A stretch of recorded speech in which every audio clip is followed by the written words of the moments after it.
ቆም በሉና እስኪ ያስቡት። በአሁኑ ሰዓት ይህንን ቪዲዮ እያያችሁ ያላችሁት በምን እንደሆነ ታውቃላችሁ? በአይኔ ነዋ ሊሉ ይችላሉ። ግን አይኖ ምን ያህል ቴክኖሎጂ እንደሆነስ ያውቃሉ? የምናወራው ስለ ተራ የሰውነት ክፍል አይደለም። በሰውነታችን ውስጥ ስላለው እጅግ ውድና ውስብስብ ካሜራ ልነግራችሁ ነው። አይናችሁ በሰከንድ ውስጥ በቢሊዮን የሚቆጠሩ መረጃዎችን ለጭንቅላታችሁ የሚልክ ሱፐር ኮምፒውተር ነው። መነጽር ከመፈለጋችሁ በፊት ይህ ድንቅ ስራ እንዴት እንደሚሰራ ማወቁ ለምን እነዚህን 8 ዘሮች እንደምንጠቀም ሚስጥሩን ይፈታላችኋል። የአይናችን አስገራሚ ሜጋፒክስል። ዘመናዊ ስልኮች 50 ወይንም 100 ሜጋፒክስል ካሜራ አላቸው ተብሎ ይወራል። ነገር ግን የሰው ልጅ አይን እንደ ዲጂታል ካሜራ ቢሰላ 576 ሜጋፒክስል ጥራት አለው። ይህ ማለት ማንኛውም ካሜራ ሊቀርጸው የማይችለውን ጥቃቅን ዝርዝር ነገር የማየት ብቃት ተፈጥሮ ሰጥታችኋለች ማለት ነው። በሰውነታችን ውስጥ ካሉ ጡንቻዎች ሁሉ ፈጣኑ የትኛው ይመስላችኋል? የልብ፣ የእግር አይደለም። አይናችሁን የሚያንቀሳቅሱት 6 ጡንቻዎች ናቸው። አይኑ በአንድ ብልጭታ ውስጥ በ100ኛ ሰከንድ ውስጥ ምላሽ የመስጠት አቅም አለው። በቀን ውስጥ በአማካይ ከ15000 በላይ ጊዜ አይናችሁን ብልጭ ድርግም ታደርጋላችሁ። ይህም አይኑ እንዳይደርቅና እንዲጸዳ የሚያደርግ የተፈጥሮ መጥረጊያ ነው።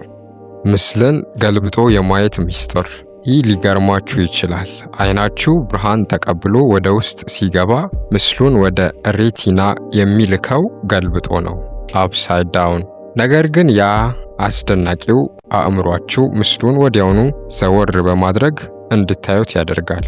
ሞራ ሲመጣ ግን ይህ የመቀበል ሂደት ልክ እንደ ቆሸሸ መስታወት ይደበዝዛል። የ10 ሚሊዮን ቀለማት ንጉስ።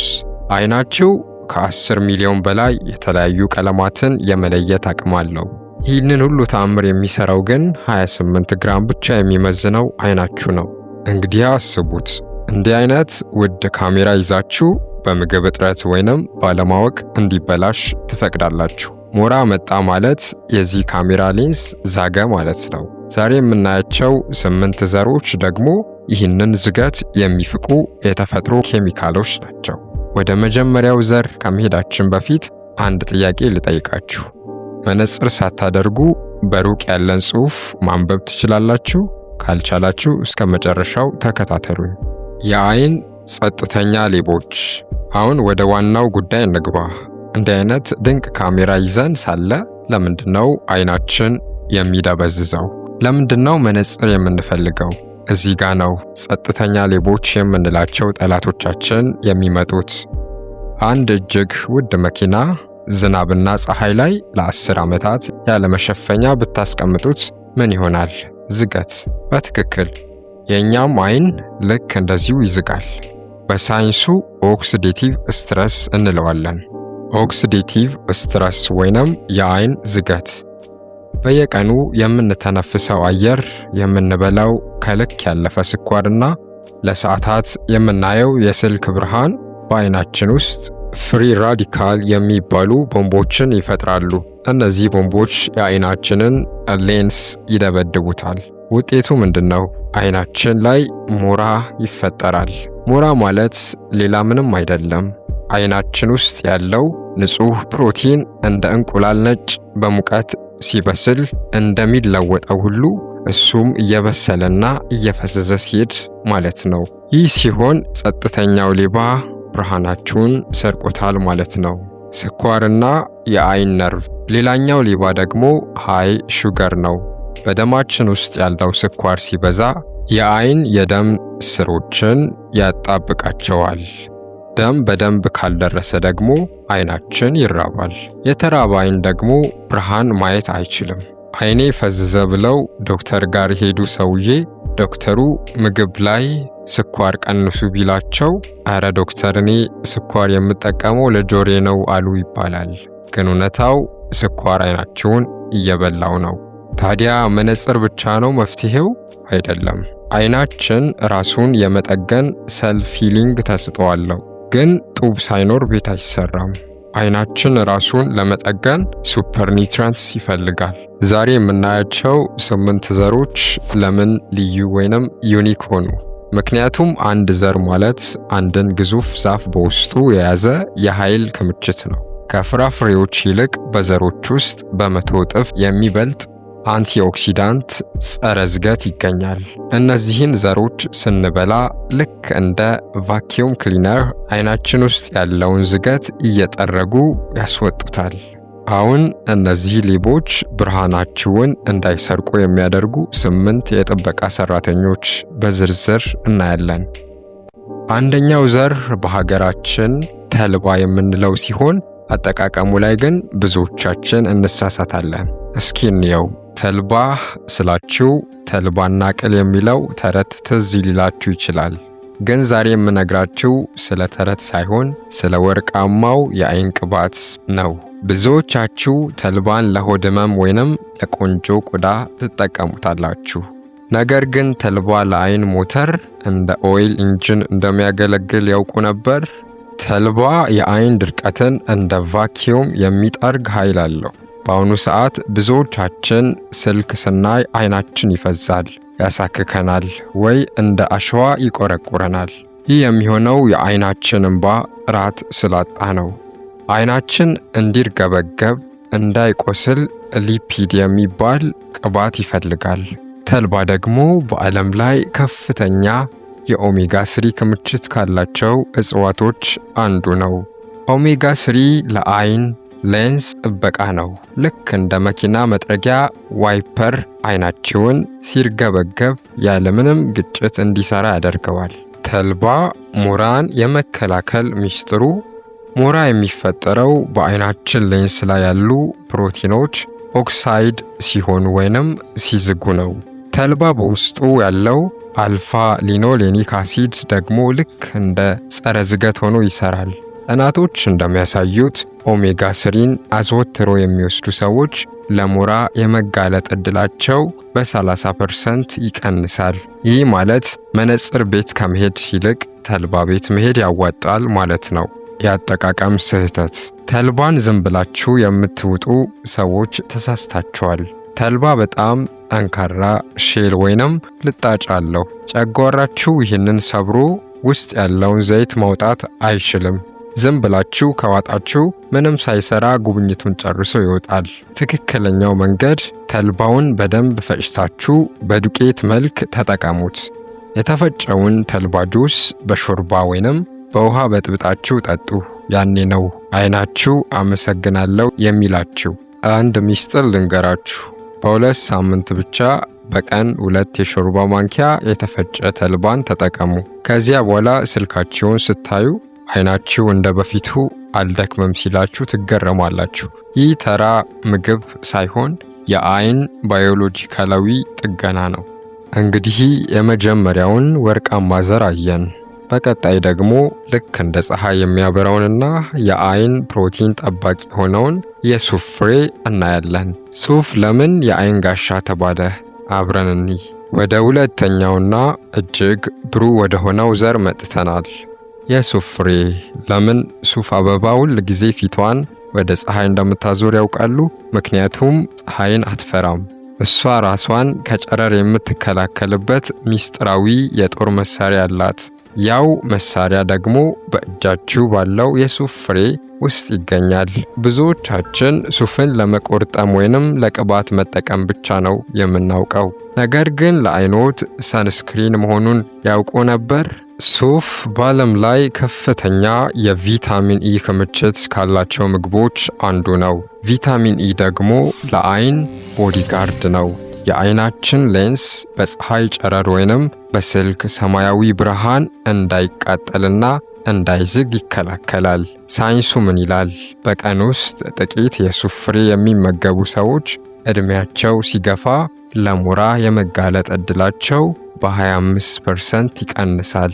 ይህ ማለት ሱፍ መቆርጠም ማለት የአይን ዕድሜን ማራዘም ማለት ነው። ሴሊኒየም እና የአይን ጥራት። ከቪታሚን ኢ በተጨማሪ ሱፍ በውስጡ ሴሊኒየም የሚባል ብርቅዬ ማዕድን አለው።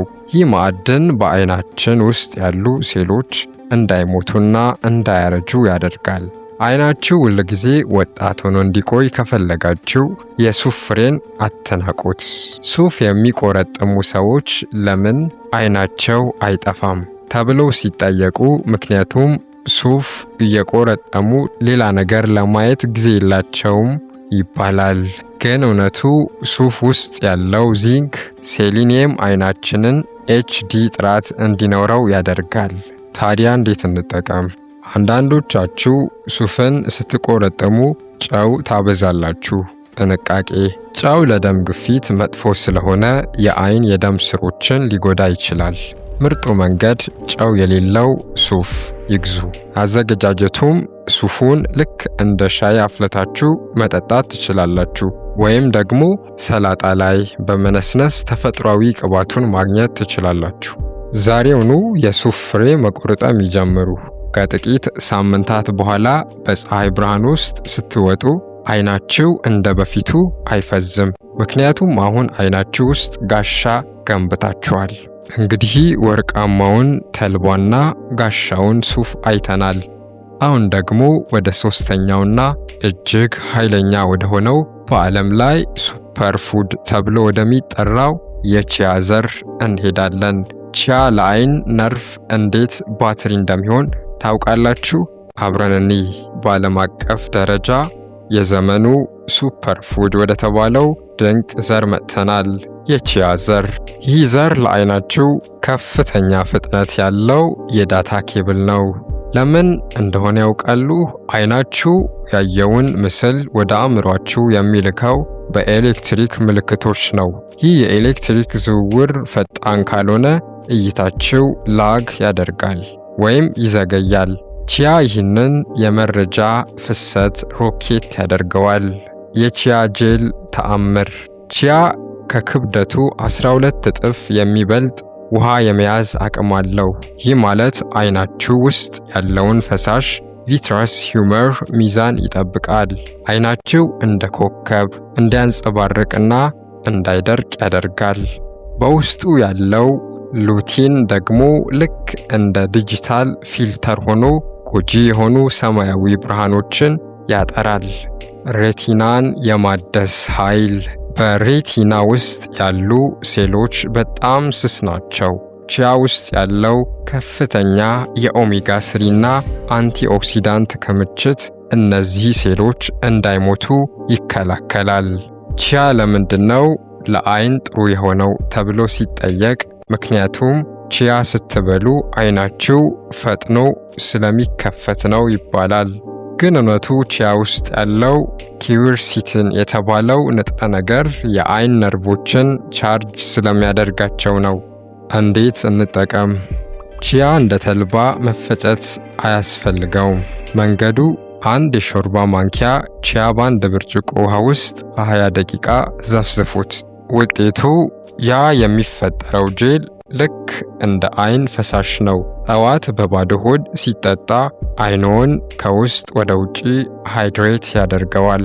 ቺያ ዘር ለአይን ብሩህነትና ለፈጣን እይታ ወሳኝ በመሆኑ መነጽር ከመፈለጋችሁ በፊት አይናችሁ ውስጥ ያለውን ዳታ ኬብል በቺያ አድሱት። እንግዲህ ዳታ ኬብሉን ቺያ ዘር አየን። አሁን ደግሞ ወደ አራተኛውና ምናልባትም በቪዲዮ ውስጥ ትልቁ ስህተታችን ወደ ሆነው ሚስጥር የወይን ፍሬ እንሄዳለን። ፍሬውን ለምን መትፋት እንደሌለብንና የአይን ፕሮፌሽናል ጽዳት ሰራተኛ ለምን እንደተባለ አብረን እንይ። እስኪ እውነቱን እንነጋገር። ስንቶቻችሁ ናችሁ ዋይን ስትበሉ ፍሬውን የምትተፉት? ፍሬው ይቆረቁራል ወይንም ይመራል ብላችሁ የምትተፉ ሰዎች፣ ዛሬ የምነግራችሁ ነገር ወርቁን ጥላችሁ ጭቃውን እየበላችሁ ነው ብላችሁስ? ምክንያቱም ለአይናችሁ እጅግ ጠቃሚ ነገር ወይኑ ሳይሆን ፍሬው ነው። ምክንያቱም የሞራ ጠላት ስለሆነ። የዋይን ፍሬ በውስጡ አንቶሲያኒንስ የሚባሉ እጅግ ኃይለኛ ንጥረ ነገሮች አሉት። እነዚህ ንጥረ ነገሮች ከቪታሚን ሲ በ20 እጥፍ ከቪታሚን ኢ ደግሞ በ50 እጥፍ ይበልጥ ኃይለኛ አንቲኦክሲዳንቶች ናቸው። ስራቸው ምንድነው? አይናችሁ ውስጥ ያለውን ሌንስ ፖሊሽ ማድረግ። ሞራ የሚፈጠረው ሌንሳችን ላይ ፕሮቲን ሲከማች ነው። የዋይን ፍሬ ንጥረ ነገሮች ግን ይህ ፕሮቲን እንዳይከማችና ሌንሱ እንደ መስታወት ንጽት እንዲል ያደርጋሉ። የአይን ግፊትን መከላከል። አይናችሁ ውስጥ ያሉት ጥቃቅን የደም ስሮች በጣም ደካማ ናቸው። የዋይን ፍሬ እነዚህ የደም ስሮች ብረት ያደርጋቸዋል። ደም በደንብ እንዲዘዋወር በማድረግ የአይን ግፊት እንዳይጨምርና ለጭፍንነት እንዳይዳርግ ይከላከላል። ዋይን መብላት እወዳለሁ ግን ፍሬው አይመቸኝም የሚል ጓደኛ ነበረኝ። አሁን ግን ፍሬውን ብቻ ነው የሚለቅመው። ለምን ቢባል መነጽር ከመግዛት ፍሬ መቆርጠም ይቀላል ብሎ ነው። እንዴት እንጠቀም? እንግዲህ ፍሬውን መዋጥ ይበቃል ልትሉ ትችላላችሁ። አይበቃም።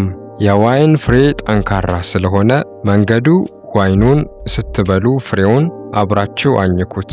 ያ መራራ ጣዕም ነው መድኃኒቱ። ሌላው አማራጭ በደረቁ የተፈጨ ግሬፕሲድ ፓውደር መግዛት ትችላላችሁ።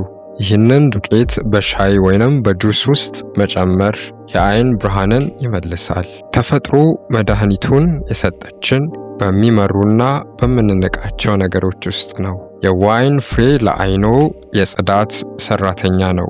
ዛሬውኑ ፍሬ መጥፋት ያቁሙ። ማሳሰቢያ፣ ወይኑን ስትገዙ ሲድለስ ፍሬ የሌለው ከመግዛት ተቆጠቡ። ፍሬ የሌለው ዋይን የፋብሪካ ነው። ፍሬ ያለው ዋይን ግን ተፈጥሯዊ ነው። እንግዲህ ማጽጃውን የዋይን ፍሬ አየን። አሁን ደግሞ ከሞት በቀር ለሁሉም መድኃኒት ወደ ተባለው ጥቁር አዝሙድ እንሄዳለን። ጥቁር አዝሙድ ለአይን እይታ መጨመር ያለው ሚስጥር ምንድን ነው? አብረን እንይ። ጥቁር አዝሙድ በአባቶቻችን ዘንድ ከሞት በቀር ለሁሉም መድኃኒት ነው የሚባለው ይህ ቅመም ለአይን ጤና ያለው ሚስጥር ግን ብዙም አልተወራለትም። ዛሬ የምነግራችሁ ስለ ጥቁር አዝሙድ ጣዕም ሳይሆን በዓለም ላይ ጸጥተኛው የአይን ብርሃን ሌባ የሚባለውን የአይን ግፊት ግላውኮማ እንዴት ቆልፎ እንደሚይዝልን ነው። ጥቁር አዝሙድ የአይናችን ነርቮች ጠባቂ ነው። የአይን ግፊት የሚመጣው በአይናችን ውስጥ ያለው ፈሳሽ በስርዓቱ ሳይወጣ ሲቀርና ነርቮችን ሲጨምቃቸው ነው። ጥቁር አዝሙድ ውስጥ ያለው ታይሞኪኖን የተባለ ንጥረ ነገር ድንቅ ጸረ ብግነት አንቲ ኢንፍላማቶሪ ነው። ይህ ንጥረ ነገር በአይን ውስጥ ያሉ ጥቃቅን ቧንቧዎችን በመክፈት ፈሳሹ እንዲወጣና ግፊቱ እንዲቀንስ ያደርጋል። ይህ ማለት የአይኖቻችሁ ነርቮች እንዳይበጣጠሱና ብርሃናችሁ ድንገት እንዳይጠፋ ኢንሹራንስ ገባችሁለት ማለት ነው። ለሞት በቀር ሳይንሳዊ ምስክርነት። ዘመናዊ ሳይንስ አሁን ደርሶበታል። ጥቁር አዝሙድ የደም ስኳርን የማመጣጠን ከፍተኛ ብቃት አለው። ስኳር ሲስተካከል ደግሞ በአይን ላይ የሚመጣው ሬቲኖፓቲ ይቆማል። ጥቁር አዝሙድ ለምን መራራ ሆነ ተብሎ ሲጠየቅ ምክንያቱም በሽታን የሚያስለቅሰው እሱ ብቻ ስለሆነ ነው ይባላል። ግን እውነቱ ለአይናችሁ ጣፋጭ የሆነ መድኃኒት እሱ ነው። እንዴት እንጠቀመው? ጥቁር አዝሙድን እንደ ተራ ቅመም ምግብ ላይ መጨመር ብቻ አይበቃም። ምርጡ መንገድ ጥቁር አዝሙዱን በትንሹ አሙቁትና ፍጩት። ከዚያም ግማሽ የሻይ ማንኪያ የተፈጨ ጥቁር አዝሙድ ከአንድ የሾርባ ማንኪያ ንጹህ ማር ጋር ቀላቅላችሁ በየቀኑ ጠዋት በባዶ ሆድ ውሰዱ። ለአይን ጤና ይህ ድብልቅ የደም ዝውውርን በማፋጠን ወደ አይናችሁ የሚሄደውን ኦክሲጅን በ30% ይጨምራል። ጥቁር አዝሙድ ለአይን እይታ ብቻ ሳይሆን ለአይን መዋቅር ጥንካሬ ወሳኝ በመሆኑ ግፊት ካለባችሁ ወይንም እይታችሁ እየቀነሰ ከሆነ ጥቁር አዝሙድ የዕለት ተዕለት ጓደኛችሁ ይሁን። 5ቱን ዘሮች አይተናል። ወደ 6ኛው ተአምረኛ ዘር ስንመጣ ብዙዎቻችን የምንጥለውን ነገር ግን ለአይናችን ባትሪ የሆነውን እናገኛለን። የዱባ ፍሬ። ጥያቄ ልጠይቃችሁ። ማታ ማታ መኪና ስታሽከረክሩ ወይንም ጨለምለም ሲል እይታችሁ ይደበዝዛል? ናይት ብላይንድነስ ወይንም የሌሊት እይታ መቀነስ ያጋጥማቸዋል? እንግዲያውስ መፍትሄው የዱባ ፍሬ ውስጥ ተደብቋል። ለምን መሰላችሁ? የዱባ ፍሬ የአይናችሁ ናይት ቪዥን ካሜራ ስለሆነ ነው። የዚንክ እና የቪታሚን ኤ ጋብቻ። የዱባ ፍሬ በዓለም ላይ ከፍተኛ ዚንክ ካላቸው ምግቦች አንዱ ነው። ዚንክ ለአይን ለምን ያስፈልጋል? ቪታሚን ኤ በጉበታችሁ ውስጥ ተከማችቶ ይኖራል። ነገር ግን ያ ቪታሚን ወደ አይናችሁ ሬቲና ሄዶ ሜላኒን የሚባል መከላከያ እንዲፈጥር ታክሲ ያስፈልገዋል። ያ ታክሲ ደግሞ ዚንክ ነው። ዚንክ ከሌለ ቪታሚን ኤ አይሰራም። ዚንክ ካላችሁ ግን አይናችሁ ጥቃቅን የብርሃን ጨረሮችን ሰብስቦ በጨለማ ውስጥ በደንብ እንድታዩ ያደርጋቸዋል። ልክ እንደ ጉጉት። የሬቲና ጥበቃ የዱባ ፍሬ በውስጡ ሉቲን እና ዜክሳንቲን የተባሉ ንጥረ ነገሮችን ይዟል። እነዚህ ንጥረ ነገሮች በአይናችን ጀርባ ማኩላ ላይ ተቀምጠው ጎጂ ብርሃንን ያጠራሉ። ይህ ማለት ስልክ ስታዩ አይናችሁ እንዳይቃጠል የውስጥ መከላከያ ይፈጥርላችኋል። ዱባ ለምንድነው ለአይን ጥሩ የሆነው ሲባል፣ ምክንያቱም ዱባ ሲያዩ አይን ይበራል ይባላል። ግን እውነቱ የዱባ ፍሬ መቆርጠም ማለት ለአይናችሁ አዲስ ባትሪ እንደመቀየር ነው። እንዴት እንጠቀም? የዱባ ፍሬን በሁለት መንገድ መጠቀም ትችላላችሁ። አንደኛው እንደ ሱፍ በመቆርጠም ያለ ጨው ቢሆን ይመረጣል። ሁለተኛው ፍሬውን ፈጭታችሁ በሰላጣ ወይንም በሾርባ ላይ በመነስነስ መጠቀም ትችላላችሁ። በቀን 1 እፉኝ የዱባ ፍሬ መብላት የአይኑ ብርሃን ከ30% በላይ ለማሳደግ ይረዳል። የዱባ ፍሬ የሌሊት እይታችንን ስለሚያሳልጥ ጨለማን የምትፈሩ ከሆነ ዱባ ፍሬ መብላት ጀምሩ። አይናችሁ ቶርች ይሆንላችኋል። አሁን ደግሞ ወደ 7ኛውና እጅግ ብርቅዬ ወደ ሆነው የሄምፕ ዘር እንሄዳለን። ይህ ዘር በዓለም ላይ ፍጹም ምግብ ተብሎ የሚጠራው ለምንድን ነው? አብረን እንይ። በዓለም ላይ the most balanced seed እጅግ የተመጣጠነ ዘር ተብሎ ወደሚጠራው ሚስጥር መጥተናል። የሄምፕ ዘር ብዙዎቻችሁ ስሙን ስትሰሙ ምንድነው ብላችሁ ግራ ሊገባችሁ ይችላል። ነገር ግን ይህ ዘር ለአይናችሁ የጥገና ማዕከል ነው። አይናችሁ በድካም በብርሃን ወይንም በጭንቀት ቢጎዳ እንኳን ይህ ዘር መልሶ የመገንባት ተአምራዊ አቅም አለው። ብርቅዬው ጋማ ሊኖሌኒክ አሲድ። ሄምፕ ዘርን ልዩ የሚያደርገው በውስጡ ያለው ጋማ ሊኖሌኒክ አሲድ የተባለው ንጥረ ነገር ነው። ይህ ንጥረ ነገር በተፈጥሮ በጣም ጥቂት ምግቦች ውስጥ ብቻ ነው የሚገኘው። ስራው ምንድነው? አይናችን ውስጥ ያሉ የሴል ግድግዳዎች ሲደክሙና ሲሰነጠቁ ጋማ ሊኖሌኒክ አሲድ እንደ ሲሚንቶ ሆኖ ይጠግናቸዋል። ይህ ማለት የአይኖ ሴሎች እንዳያረጁና እይታው እንዳይደበዝዝ ያደርጋል። የፕሮቲንና የኦሜጋ ወርቃማ ጥምረት። አይናችን በብዛት የተገነባው ከፕሮቲን ነው።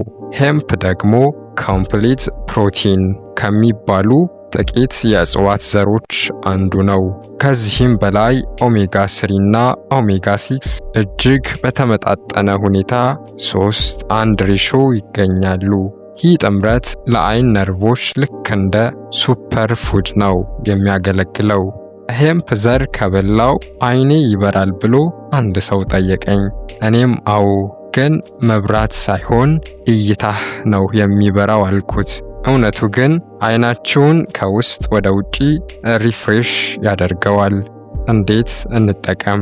የሄምፕ ዘር ልጣጩ ተነስቶ ሄምፕ ሄርትስ በሚል ስም ይሸጣል። በጣም ለስላሳና የለውዝ ጣዕም አለው። አጠቃቀም በቀጥታ በሾርባ ማንኪያ መብላት ትችላላችሁ። ለጁስ በምናዘጋጀው ተአምራዊ መጠጥ ውስጥ 2 የሾርባ ማንኪያ መጨመር የአይኖ ሴሎች ሪሴት ያደርጋቸዋል። የሄምፕ ዘር የተጎዱ የአይን ክፍሎችን የመጠገን ልዩ ችሎታ ስላለው እድሜያችሁ እየገፋ ሲሄድ አይናችሁ እንዳይከዳችሁ ከፈለጋችሁ ሄምፕ ከምግባችሁ ውስጥ አካቱ። እንግዲህ ወደ መጨረሻውና የዘሮች ንጉሥ ወደ ተባለው ድንቅ ፍሬ መጥተናል። ዋለንት።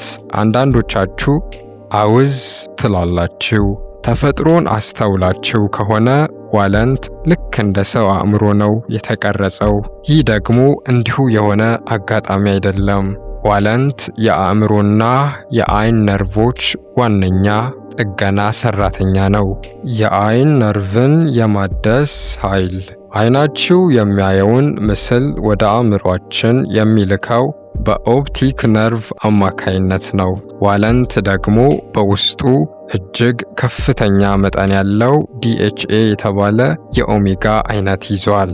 ይህ ንጥረ ነገር የአይን ነርቮች ልክ እንደ አዲስ የኤሌክትሪክ ሽቦ እንዲሰሩ ያደርጋቸዋል።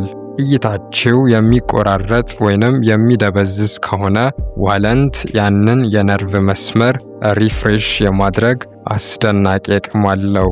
የደም ዝውውርና የአይን ግፊት። ዋለንት በውስጡ L-አርጂን የተባለ አሚኖ አሲድ ይዟል። ይህ ንጥረ ነገር የአይን የደም ስሮች እንዲለጠጡና ደም በነፃነት እንዲፈስ ያደርጋል። ይህ ሲሆን የአይን ግፊት ስጋት ይቀንሳል። አይናችሁ በቂ ኦክስጅን ስለሚያገኝ ብሩህነቱ ይጨምራል። ዋለንት ሲበሉ በአይናችሁና በአእምሯችሁ መካከል ያለው ዋይፋይ ሲግናል እንደማጠናከር ነው። እንዴት እንጠቀም?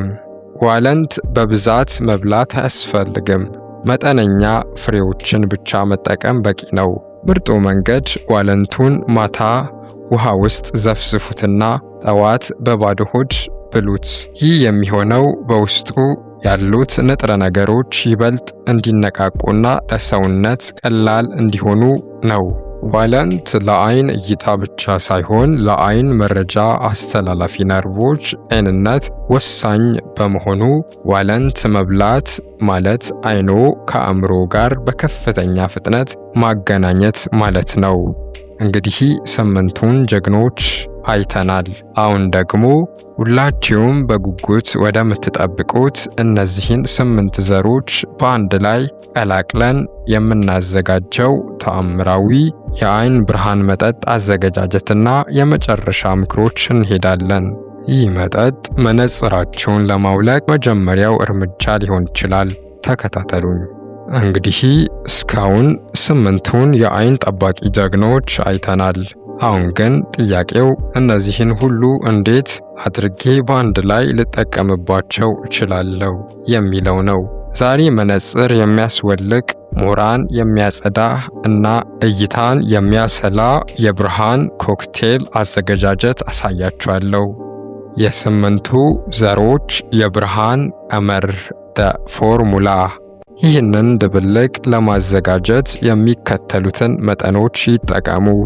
2 የሾርባ ማንኪያ ተልባ ተፈጭቶ፣ 2 የሾርባ ማንኪያ የሱፍ ፍሬ ልጣጩ የተነሳ፣ 1 የሾርባ ማንኪያ ቺያ ዘር፣ 1 የሾርባ ማንኪያ የዋይን ፍሬ ደቆ የተፈጨ፣ ግማሽ የሻይ ማንኪያ ጥቁር አዝሙድ ደቆ የተፈጨ፣ 2 የሾርባ ማንኪያ የዱባ ፍሬ፣ 1 የሾርባ ማንኪያ የሄምፕ ዘር፣ 2 የሾርባ ማንኪያ ዋለንት ተከትፎ ወይንም ተፈጭቶ።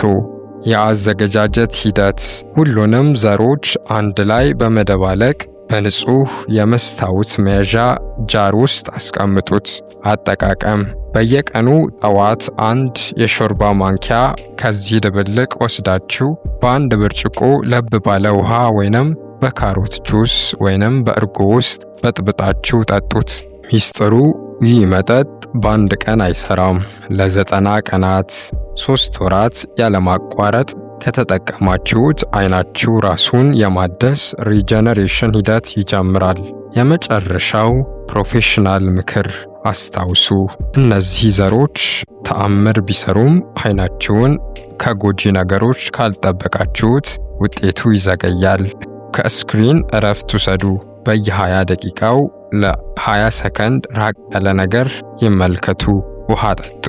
አይኖ ከደረቀ ዘሮቹ ስራቸውን መስራት አይችሉም። በቂ እንቅልፍ። አይናችሁ የሚጠገነው ተኝታችሁ ነው።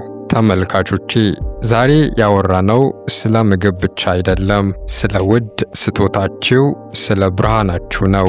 መነጽር መፍትሄ ሊሆን ይችላል፣ ነገር ግን ተፈጥሮ የሰጠችንን ሌንስ መንከባከብ ደግሞ የላቀ ጥበብ ነው። ይህ ቪዲዮ ጠቃሚ ሆኖ ካገኛችሁት ለጓደኞቻችሁና ለቤተሰቦቻችሁ ሼር አድርጉ። የእናንተ አንድ ሼር የአንድ ሰው ብርሃን ሊመልስ ይችላል። ሰብስክራይብ ያላደረጋችሁ ደግሞ እንዲህ አይነት ጠቃሚ መረጃዎች እንዳያመልጣችሁ አሁኑኑ ሰብስክራይብ አድርጉ። የዛሬው ጥያቄ ከእነዚህ 8 ዘሮች ውስጥ በአሁኑ ሰዓት በቤታችሁ ውስጥ ያለው የትኛው ነው? ኮሜንት ላይ ጻፉልኝ። በሚቀጥለው ቪዲዮ እስከምንገናኝ አይናችሁ እንደ ኮከብ ይብራ።